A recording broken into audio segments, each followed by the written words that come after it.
மத்திய இணையமைச்சர் எல் முருகன் ஒரு டெலிவிஷன் இன்டர்வியூல பேசும்போது திமுக கூட்டணியில் இடம்பெற்றிருக்கக்கூடிய ஒரு கட்சியோடு நாங்கள் பேசி வருகிறோம் அப்படின்னு ஒரு ஹிண்ட்டை கொடுக்குறாரு. இது யாருன்னு சொல்லி அந்த நெறியாளரும் கேள்விகளை முன்வைக்கும் போது நேரடியாக அவர் சொல்லாம சில க்ளூலாம் கொடுக்குறாரு. வாஜ்பாய் ஆட்சி காலத்தில் ஏற்கனவே எங்களோட பயணித்தவர் தான், உங்களுக்கே தெரியும் அப்படின்லாம் அவர் சொல்றாரு. யார் அந்த சார் மாதிரி, யார் அந்த கட்சி அப்படிங்கிறது இன்னைக்கு ஒரு பெரிய கேள்வியா இருக்கு. சில பேர் அது மதிமுகவாக இருக்கக்கூடும்னு ஸ்பெகுலேஷன்ல சொல்றாங்க. சரி, ஒருவேளை அதை ஒரு வாதத்துக்கு எடுத்துக்கிட்டாலும் மதிமுகவுக்கு இன்னைக்கு அப்படி ஒரு தேவை இருக்கா? திமுக கூட்டணியில இருந்து அவங்களுக்கு கொள்கை ரீதியா முரண்பாடோடு இருக்கக்கூடிய ஒரு கட்சி பிஜேபி, அந்த கூட்டணிக்குள்ள மதிமுக போக வேண்டிய தேவை இருக்கா? இப்ப இன்னைக்கு இருக்கக்கூடிய அரசியல் கட்சிகள்ல தங்களுடைய கட்சியை காப்பாற்ற வேண்டிய ஒரு கட்டத்துல இருக்கக்கூடிய ஒரு சில கட்சிகள் நம்ம ஏற்கனவே கூட பேசியிருக்கோம். அதுல ஒண்ணு மதிமுக, தேமுதிக, மக்கள் நீதி மய்யம். இப்போ இந்த கட்சிகளை பொறுத்தவரையில் அவங்களுக்கு கொள்கைன்றது இந்த நேரத்தில் செகண்டரி தான். அவங்க இந்த கட்சியை தங்களுக்கு பிறகும் இல்லை அடுத்த கட்டத்துக்கு இந்த கட்சியினுடைய வாழ்க்கையை நகர்த்தி கொண்டு போகணும் அப்படின்னா உங்களுக்கு ஏதாவது ஒரு சேஃபான ஒரு கூட்டணியில் உங்களுக்கு சரியாக அவங்கள பொசிஷன் பண்ணி இருப்பது தான் சரி அப்படின்ற ஒரு நிலையில் தான் அவங்க இருக்கிறாங்க. அதனால தான் அவங்க இம்மீடியட்டாக எந்த ஒரு முடிவையுமே எடுக்காமல் இருப்பதையும் தாமதப்படுத்துவதையும் நம்ம பார்க்க முடியுது. இப்போ மதிமுகவை பொறுத்தவரையில் மதிமுகன்ற கட்சி உதயமானதே திமுக எதிர்ப்பை மையப்படுத்தி ஒரு குடும்ப ஆட்சி இங்கே நடந்துட்டு இருக்கு அப்படின்றத மையப்படுத்தி தான் வைகோ மதிமுகன்ற கட்சியை உருவாக்குனார். மதிமுகவுடைய செயல்பாடுகளை நம்ம பார்த்துருப்போம். அவர் பாஜகவோட பயணித்தவர் தான், வாஜ்பாய்க்கு மிக நெருக்கமாக இருந்தவர் தான். அவர் கலைஞருக்கு பிறகு அவர் சிலாகித்து பேசக்கூடிய ஒரு தலைவராக பார்க்கும் பொழுது வாஜ்பாயை பற்றி தான் அவ்வளவு புகழ்ந்து பேசுறாரு வைகோ. அப்போ பாஜக வெறுப்பு அப்படின்றது அந்த கட்சியில ஊறி போயிருக்கா அப்படின்னு பார்த்தா நிச்சயமாக இல்லை அப்படின்றது புரிஞ்சுக்க முடியுது. ஏன் நெருக்கடி அப்படின்னு நம்ம பார்க்கும் பொழுது மதிமுகவை பொறுத்தவரையில மதிமுக 2024 நாடாளுமன்ற தேர்தலில் வைகோவுடைய மகன் துரை வைகோ அடிச்சு பிடிச்சி எனக்கு தனிச்சின்னம் தான் வேணும், ஒற்றை காலில் நின்று அந்த தனிச்சின்னத்தில் அவர் வெற்றி பெற்றாரு. இப்போ அந்த கட்சியை பொறுத்தவரையில் இந்த 2026 சட்டமன்ற தேர்தலில் கூடுதல் சீட்டு அவங்க கேட்பதற்கு வாய்ப்பு அதிகமாகவே இருக்கு. ஏன்னா கடந்த முறை 6 இடங்கள் நீங்கள் கொடுத்தீங்க, 6 இடம் உதயசூரியன் சின்னத்தில் தான் நாங்கள் போட்டியிட்டோம். இப்போ இந்த முறை எங்களுக்கு தனிச்சின்னத்தில் போட்டியிடுவதற்கு அனுமதிக்கணும் அப்படின்ற ஒரு கோரிக்கையை வைப்பாங்க. அட்லீஸ்ட் எங்களுக்கு 6 இடங்கள் கொடுங்க, எங்களுக்கு அதிகமாலாம் வேணாம், அந்த 6 இடங்களும் நாங்கள் எங்களுடைய சின்னத்தில் நின்றுக்கிறோம் அப்படின்ற ஒரு முயற்சிக்கு அவங்க போவாங்க. ஏன்னா மதிமுகவுடைய அந்த பம்பர சின்னம் இருக்குல்ல, அது ரொம்ப ஃபேமஸானது, அது ஒரு பெரிய ஒரு அடையாளமாகவே அந்த கட்சிக்கு இருந்தது. இப்போ மீண்டும் உதயசூரியன் சின்னத்தில் தான் அவங்க போட்டியிட வைப்பாங்க அப்படின்ற ஒரு சூழல் வந்தது அப்படின்னா மதிமுகவுக்கு உண்மையாகவே அதனுடைய அரசியல் எதிர்காலம் குறித்த ஒரு கேள்வி உண்டாயிரும். அதுக்கு பேசாம திமுகவோட இணைச்சிடலாமே கட்சியை அப்படின்ற ஒரு பேச்சுக்கு கொண்டு போவாங்க.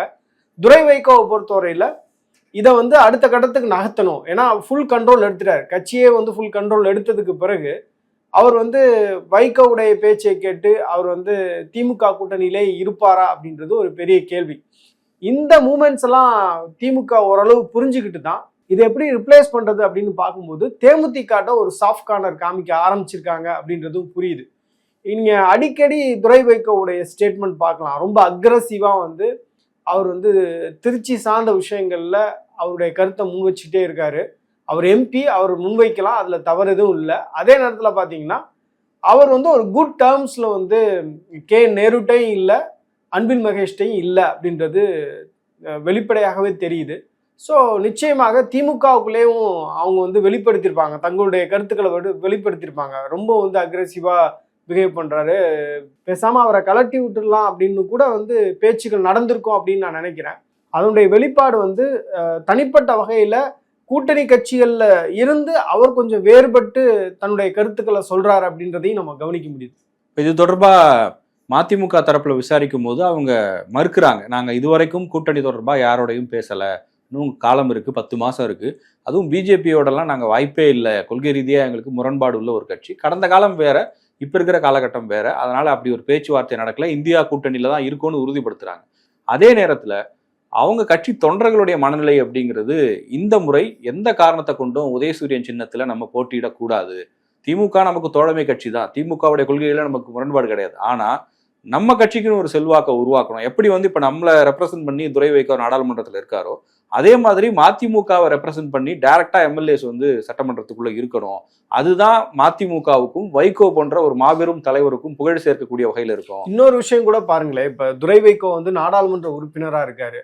அவருக்கு வந்து ஒரு நாங்க இணையமைச்சர் பொறுப்பு கொடுக்குறோம், நீங்க எங்களை சப்போர்ட் பண்ணுங்க அப்படின்னு சொல்லிட்டாங்க அப்படின்னா அது ஒரு ஆடட் அட்வான்டேஜ். ரெண்டாவது, நான் சொன்ன மாதிரி பம்பரம் சின்னம்ன்றது வந்து மதிமுகவுடைய ஒரு அடையாளம். இன்னைக்கு அந்த சின்னம் இல்லாம அவங்க தவிச்சு அவர் வந்து தீப்பெட்டி சின்னத்துல போட்டிட்டு வெற்றி பெற்றார் அப்படின்றத பார்க்க முடியுது. மீண்டும் மீண்டும் வந்து சின்னத்துல அவங்களுக்கு ஒரு பெரிய சிக்கல் வந்துகிட்டே இருக்கு. இப்ப பாஜகவோட அவங்க இணக்கமா செயல்படுறது மூலமாக அவங்க கூடுதல் இடங்களை கேட்டு பெற்று ஒரு அக்ரெசிவான கேம்பெயின் ஒன்று பண்றாங்க. ஒரு வைகோ வந்து ஒரு அனுதாபத்தை ஏற்படுத்தக்கூடிய வகையில் அவருடைய கேம்பெயின் இருக்கு அப்படின்னா நிச்சயமாக வெற்றி பெறுவதற்கு, ஒரு சில இடங்கள் வெற்றி பெறுவதற்கு வாய்ப்பு இருக்கு. அப்படி வெற்றி பெறாங்க அப்படின்னா அவங்களால வந்து அந்த பம்பரம் சின்னத்தை செக்யூர் பண்றதுக்கான வாய்ப்பு இருக்கு. அதற்கான உதவியை பாஜகவே செய்யவும் கூடும்னு நான் நினைக்கிறேன். ஸோ இந்த மாதிரி சில டேர்ம்ஸோ ஆசை வார்த்தைகள் காட்டி எப்படியாவது மதிமுகவை அந்த கூட்டணியிலேருந்து இங்கே கொண்டு வந்துடணும்னு கூட பாஜக முயற்சிக்கலாம். அப்படிதான் தெரிஞ்சது முருகனுடைய அந்த டெலிவிஷன் இன்டர்வியூல அவர் பேசின விதம்ன்றது அந்த ஒரு டோன்ல தான் இருந்ததா நான் பாக்குறேன். மதிமுகவை பொறுத்த வரைக்கும் அவங்களுக்கு ஒரு எதிர்கால திட்டம் இருக்கு. கட்சியை வந்து நம்ம திமுகவோட இன்னொரு கிளையா இல்லாம நமக்கு ஒரு தனித்த அடையாளத்தோடு இருக்கணுன்றதுனாலதான் நாடாளுமன்ற தேர்தலையே துரை வைகோ அதை முன்னிறுத்தினாரு. சட்டமன்ற தேர்தலையும் அதை முன்னிறுத்தணுன்றதுதான் கட்சிக்காரங்களோட விருப்பமா இருக்கு. இன்னொன்னு இப்ப சமீபத்துல மல்லை சத்யாவோட விவகாரத்துல ஒரு சலசலப்பு ஏற்பட்டது. அதெல்லாம் பெரிய அளவுக்கு எல்லாரும் பேசினாங்க. இப்போ இந்த சட்டமன்ற தேர்தலில் சரியான ஒரு வியூகம் அமைச்சு மதிமுகவுக்கு ஒரு அடையாளத்தை ஏற்படுத்தி கொடுத்தா தனக்கான ஒரு செல்வாக்க கட்சியில நிரூபிக்க முடியும்னு துரை வைகோவும் நம்புறதா சொல்றாங்க. எப்படி இருந்தாலும் வைகோவுக்கு அவருடைய ஏஜ் ஃபேக்டர் இந்த மாதிரி ரீசன்ஸ்னால அவரால் தொடர்ந்து வேகமா செயல்பட முடியாது. இப்போ துரை வைகோவுடைய தலைமைக்கு மேலும் வலு சேர்க்கணும் அப்படின்னா கண்டிப்பா வந்து ஒரு ஸ்ட்ராங்கான டிசிஷன் எடுக்கணும். திமுகவோட பயணிக்கிறதுனால எளிதா அவங்க சின்னத்துல நின்று ஒரு 3 பேர் 4 பேர் எம்எல்ஏ ஆயிடலாம். பட் அது வந்து மதிமுகவுக்கு எந்த வகையிலும் பயன் தர போறது இல்லை. உதயசூரியன் சின்னத்துல அவங்க நின்றுட்டாங்கன்னா அடுத்த 5 வருஷம் அவங்களோட டிராவல் பண்ணணும். அந்த 5 வருஷத்துல கட்சி வந்து எந்த வகையிலும் வளர போறது இல்லை. அது மதிமுகவுக்கு நெருக்கடியா உருவாகும். இதுவே வேறொரு கூட்டணிக்கு போய் சுயமா வேற ஒரு சின்னத்துல போட்டிட்டு 1-2 பேர் ஜெயிச்சாலும் மதிமுகவோட அடையாளத்தை காப்பாத்தலாம். நீங்க சொன்ன மாதிரி ஒருவேளை இப்ப பிஜேபியோட எனக்கும் அந்த இடத்துலதான் கேள்வி வந்தது. இப்ப இங்க தமிழ்நாட்டை பொறுத்த வரைக்கும் அதிமுக தலைமையில தான் கூட்டணி அப்படின்னு சொல்லும் போது அதிமுக தலைமை எதுவும் மதிமுகவோடு பேசின மாதிரி தெரியல. ஏன் பிஜேபி பேசுது அப்படின்னு பார்த்தா பிஜேபி கிட்ட ஒரு நெகோசியேஷன் பண்றதுக்கான ஒரு ஃபேக்டர் இருக்கு. இப்போ மதிமுக ஒரு மத்திய இணையமைச்சர் அப்படின்னு சொல்றது கட்சி தொண்டர்களுக்கு ஒரு உத்வேகத்தை கொடுக்கும். ஸோ அந்த ஒரு ஃபேக்டரை வச்சு அவர் கட்சி நிர்வாகிகளையும் கன்வின்ஸ் பண்ண வாய்ப்பு இருக்கு. அதே போல நம்ம தனி சின்னத்துல நிக்கலாம், கட்சி வளர்ச்சிக்கும் இது உதவும் அப்படிங்கிற ஆஸ்பெக்ட்ல அவர் பேசியிருப்பாரோ அப்படிங்கிற கேள்விகளும் வரும். ஒரு சில டேட்டாவை நம்ம எடுத்து பார்க்கும்போது 1989க்கு பிறகு திமுக அதிக இடங்கள்ல போட்டியிட்ட தேர்தல் அப்படின்னா 2021 சட்டமன்ற தேர்தல் தான். அந்த தேர்தலில் பார்த்தீங்க அப்படின்னா 174 இடங்கள்ல திமுக உறுப்பினர்களை திமுக சின்னத்துல வந்து போட்டியிடுறாங்க. அதற்கு பிறகு 60 இடங்கள் வந்து கூட்டணி கட்சிகளுக்கு கொடுக்கப்படுது. இப்போ 11 கட்சிகள் அவர்களுடைய கூட்டணியில் இருக்கிறாங்க. அதுல வந்து 48 இடங்கள்ல வந்து கூட்டணி கட்சிகள் அவர்களுடைய சின்னத்திலே நிற்கிறாங்க. 12 இடங்கள் வந்து திமுக சின்னத்திலே கூட்டணி கட்சியில் நிற்கிறதையும் பார்க்க முடியுது. அதுல குறிப்பா மதிமுக 6 இடங்கள் போட்டிட்டாங்க. 6 இடங்களுமே வந்து திமுகவுடைய உதயசூரியன் சின்னம். அப்புறம் கொங்கு நாடு மக்கள் தேசிய கட்சி வந்து 3 இடங்கள்ல போட்டிடுறாங்க. அந்த 3 இடங்களுமே உதயசூரியன் சின்னத்தில் நிற்கிறாங்க. அப்புறம் மக்கள் விடுதலை கட்சி, ஆதித்தமிழர் பேரவை, தமிழக வாழ்வுரிமை கட்சி இவங்க எல்லாருமே தலா 1 இடங்கள்ல நிற்கிறாங்க. அந்த 1 இடமே வந்து உதயசூரியன் சின்னத்துல தான் அவங்க நிற்கிறாங்க அப்படின்றது பார்க்க முடியுது. ஸோ அதிக இடங்கள்ல 2021 சட்டமன்ற தேர்தலில் போட்டிட்டாங்க. அதுல வந்து 159 இடங்கள் கூட்டணி கட்சியாக வெற்றி பெற்றாங்க. 133 இடத்துல வந்து உதயசூரியன் சின்னத்திலே வந்து திமுக வெற்றி பெறாங்கன்றதையும் பார்க்க முடியுது. இப்ப திமுகவுக்கு இருக்கக்கூடிய 2 பெரிய நெருக்கடி என்ன அப்படின்னா, இப்ப திருமாவளவனும் அவருடைய கருத்தை வெளிப்படுத்தியிருக்காரு. அதற்கு முன்பு மார்க்சிஸ்ட் கம்யூனிஸ்ட் கட்சியும் அவங்களுடைய கருத்தை வெளிப்படுத்தியிருக்காங்க. அவங்க 2 பேருமே சொன்னது என்ன அப்படின்னா, இந்த தேர்தலில் நாங்கள் அதிக இடங்கள் கேட்போம் அப்படின்னு சொல்றாங்க. இப்ப திமுகவுக்கு ஒண்ணு இந்த மாதிரி கூட்டணி கட்சிகள் அதிக இடங்கள் கேட்கிறாங்க அப்படின்னா இதை எப்படி சமாளிக்கிறது அப்படின்றது ஒண்ணு. ரெண்டாவது பார்த்தீங்க அப்படின்னா, உங்களுக்கு நாங்கள் வந்து எங்கள் சின்னத்திலே போட்டிட்டு இருக்கிறோம், நீங்கள் வந்து உதயசூரியன் சின்னத்தில் போட்டியிட சொல்லாதீங்க அப்படின்னு சொல்கிறாங்கன்னா அந்த இடத்துல திமுக என்ன செய்ய போகுது, தன்னுடைய இடங்களை வந்து விட்டு கொடுக்குமா அப்படின்ற பெரிய கேள்வி இருக்குது. இந்த 2 சிக்கலும் அவங்களுக்கு கூட்டணி பேச்சுவார்த்தையிலே இருக்கும் அப்படின்னு நான் நினைக்கிறேன். ஏன்னா வந்து இப்போ திருமாவளவனை பொறுத்தவரையில் அவர் நிறைய சாக்ரிஃபைஸை தொடர்ச்சியாக பண்ணிக்கிட்டே வராரு. அவருக்கான ஆப்ஷன்ஸ் அதர் சைடு இருந்தாலும் கூட அவர் இந்த கூட்டணியை பேங்க் பண்றாரு, சப்போர்ட் பண்றாரு. பல நேரங்கள்ல அவருக்கு தர்ம சங்கடங்கள் வந்தாலும் கூட திமுக கூட்டணியில தான் நாங்க நிரந்தரமாக இருக்கிறோம் அப்படின்னு சொல்றாங்க. இப்ப முருகனுடைய ஸ்டேட்மெண்ட் பாத்தீங்க அப்படின்னா, முருகனுடைய ஸ்டேட்மெண்ட் வச்சு நம்ம ஒப்பிடும் பொழுது மதிமுகவை தவிர வேற எந்த கட்சிகளும் திமுக கூட்டணியில இருந்து அவ்வளவு சீக்கிரம் வந்துருவாங்கன்னு எனக்கு தோணல. ஒரு சின்ன ஆப்பர்ச்சுனிட்டி இருக்கு அப்படின்னா அது மதிமுகல மட்டும்தான் இருக்கு. வேற எந்த கட்சியும், உதாரணத்துக்கு மார்க்சிஸ்ட் கம்யூனிஸ்ட் கட்சியா இருக்கட்டும், இந்திய கம்யூனிஸ்ட் கட்சியா இருக்கட்டும், அவங்கெல்லாம் நிச்சயமா வரமாட்டாங்க. திருமாவளவன் வந்து பாஜக பக்கம் போகவே மாட்டாரு. அப்படின்றப்ப மதிமுக மேபி அவங்களுடைய டார்கெட்டா, சாஃப்ட் டார்கெட்டா இருப்பதற்கான வாய்ப்பு இருக்கு அப்படின்னு நான் நினைக்கிறேன். இப்ப திமுகவை பொறுத்தவரையில இந்த கூட்டணி கட்சிகளுடைய பேரத்தை வந்து அவங்க அதிகமா சீட்டு கேட்பதை வந்து எப்படி சமாளிக்க போறாங்க அப்படின்றது ஒரு பெரிய சேலஞ்சு தான். திமுகவினுடைய பெர்ஸ்பெக்டிவ்ல இருந்தும் நான் பார்க்கணும்னு நினைக்கிறேன். இப்போ அவங்களுக்கு மதிமுக ஒருவேளை வெளியே போகுது அப்படின்னா அது அவங்களுக்கு எந்த மாதிரியான டேமேஜை ஏற்படுத்தும்னு கண்டிப்பா அவங்களும் வந்து ஒரு கணக்கு போட்டிருப்பாங்க.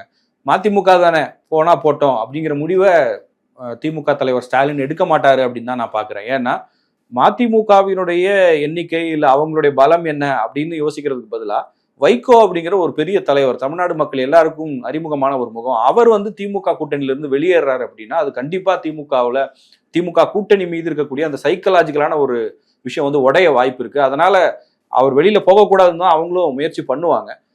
ஒருவேளை அவங்கள அனுப்பிட்டு தேமுதிக உள்ள கொண்டு வரலாம், இல்ல நமக்கு தான் கமலஹாசன் இருக்காரு அப்படின்னு நினைச்சாலும் கூட வைகோ வெளியே போறதுங்கிறது ஒரு பெரிய டேமேஜை ஏற்படுத்தும். ஏன்னா 2016 அவங்களுக்கு ஒரு மிகப்பெரிய உதாரணம். மக்கள் நல கூட்டணி வெற்றி பெற முடியலைன்னாலும் வைகோ வெளியில போய் அங்க ஒரு அணி ஃபார்ம் ஆனதுனால திமுகவினுடைய வெற்றி வாய்ப்பை அவங்க இழந்தாங்க. இதுல 2 ஆப்ஷன் இருக்கு. ஒண்ணு வந்து பாமக நடந்துட்டு இருக்குல்ல இப்ப அப்பா மகன் பிரச்சனை, அந்த மாதிரி ஒரு சூழலை வந்து மதிமுகலையும் திமுக கிரியேட் பண்ணுவதற்கான வாய்ப்பு கூட இருக்கு. இல்ல இயல்பாகவே அது நடப்பதற்கு வாய்ப்பு இருக்கு. ஏன் நான் சொல்றேன்னா, இப்ப மதிமுகலையும் கூட வைகோ அணி, அதே மாதிரி துரை வைகோ அணின்னு 2 இருக்கு.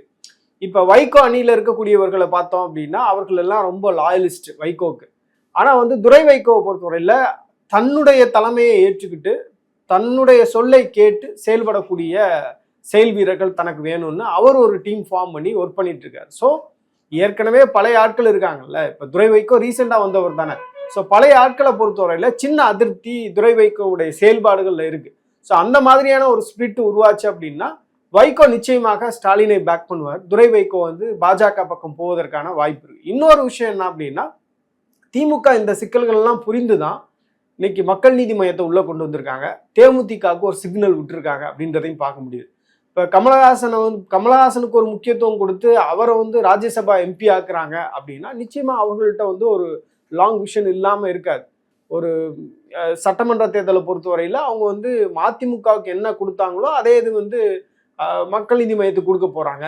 மக்கள் நீதி மையத்தை வந்து ஒரு ரெக்வஸ்ட் பண்ணி நீங்க வந்து உதயசூரியன் சின்னத்துல நில்லுங்க, உங்களுக்கு வந்து ஷோரா நீங்க வின் பண்ண முடியும் அப்படின்னு பேச்சுவார்த்தை நடத்துவாங்க. எனக்கு தெரிஞ்சு கமலஹாசன் திமுக தலைமையை நம்பி அவர் வந்து உதயசூரியன் சின்னத்தில் அவருடைய வேட்பாளர்களை நிற்க வைத்தாலும் ஆச்சரியப்படுவதற்கில்லை அப்படின்னு தான் நான் பார்க்குறேன். அதனால்தான் திமுக வந்து ரொம்ப ஒரு சேஃபஸ்ட் பிட்டா வந்து கமலஹாசனையும் இன்னொரு பக்கம் தேமுதிகவுக்கும் சிக்னல் விட்டுருக்கதான் நான் பார்க்குறேன். மக்கள் நீதி மையம்னு நீங்க சொல்றீங்க, எனக்கு அங்க ஒரு சந்தேகம் வருது. கமலஹாசன் அவருடைய ஸ்டார் வேல்யூக்கு அவர் எது பேசினாலும் இன்னைக்கு வந்து கவனிக்கப்படும். இன்னைக்கு திமுக கூட்டணியில் இருக்கக்கூடிய பெரும்பாலான தலைவர்கள் வந்து திமுக தலைமையை சந்தோஷப்படுத்தக்கூடிய வகையில விஜயை கிரிட்டிசைஸ் பண்றதையும் தாவேகா விமர்சனம் பண்றதையும் ஒரு போக்கா வச்சிருக்கிறாங்க. அதை நம்ம தொடர்ந்து பார்த்துக்கிட்டே இருக்கோம். கமலஹாசனும் அப்படி நினைக்கிறவரா இருந்திருந்தா அவராகவே பேசுறதுக்கான வாய்ப்பு இருக்கு. அவர் சொன்னா இன்னும் அது பெரிய அளவுக்கு வலிமையான ஒரு கருத்தா பார்க்கப்படும். ஆனா அவர்கிட்ட ஏர்போர்ட்டுக்கு போகும்போது நீங்க விஜய் பத்தி இன்னும் ஒரு கேள்வி கேட்கிறாங்க. இல்ல நான் புது கட்சிகளை பத்தி விமர்சனம் பண்றது இல்லைன்னு அதை தவிர்த்துட்டு போறாரு. ஸோ அவரை பொறுத்த வரைக்கும் ராஜ்யசபா சீட் வாங்குற வரைக்கும் அவரோட நிலைப்பாடு ஒரு மாதிரி இருக்கலாம். அவர் ராஜ்யசபா சீட் வாங்கின அப்புறம் என்ன முடிவெடுப்பாருன்னு சொல்ல முடியாது. இந்த 2026 சட்டமன்ற தேர்தலை பொறுத்தவரையில கமலஹாசன் டு த ஃபுல்லஸ்ட் வந்து அவர் டிஎம்கே சப்போர்ட்டரா தான் இருப்பார் அப்படின்னு எனக்கு தோணுது. அதற்கு பிறகு வரக்கூடிய தேர்தல்களில் மேபி அவருடைய ஸ்டாண்டு மாறலாம். மேபி அந்த தேர்தலுடைய வெற்றிக்கு பிறகு இல்லை அந்த தேர்தலில் ஒருவேளை தோல்வி அடைந்தாங்க அப்படின்னா அதற்கு பிறகு வந்து வேற ஒரு கமலஹாசன் நம்ம பார்க்கலாம். இப்போ நம்ம பார்க்கக்கூடிய கமலஹாசன் திமுகவோட தான் இணக்கமா இருக்காரு அப்படின்றது தான் அவருடைய செயல்பாடுகள் மூலமா தெரிய வருது. 2வது, சினிமா சார்ந்து அவருக்கு வந்து நிறைய அக்ரிமெண்ட்ஸ் வந்து இருக்கு அப்படின்னு நான் நினைக்கிறேன். ராஜ்கமல் ஃபிலிம் ஃபேக்ட்ரிக்கும் ரெட் ஜெயண்டுக்கும். ஸோ அதனால வந்து அவ்வளோ சீக்கிரமா வந்து திமுகவுடைய கூட்டணியில இருந்தெல்லாம் வெளியே வந்துட மாட்டாரு, இல்லை திமுகவுடைய எதிர்ப்பாளராகவும் மாற மாட்டார் அப்படின்னு தான் எனக்கு தோணுது.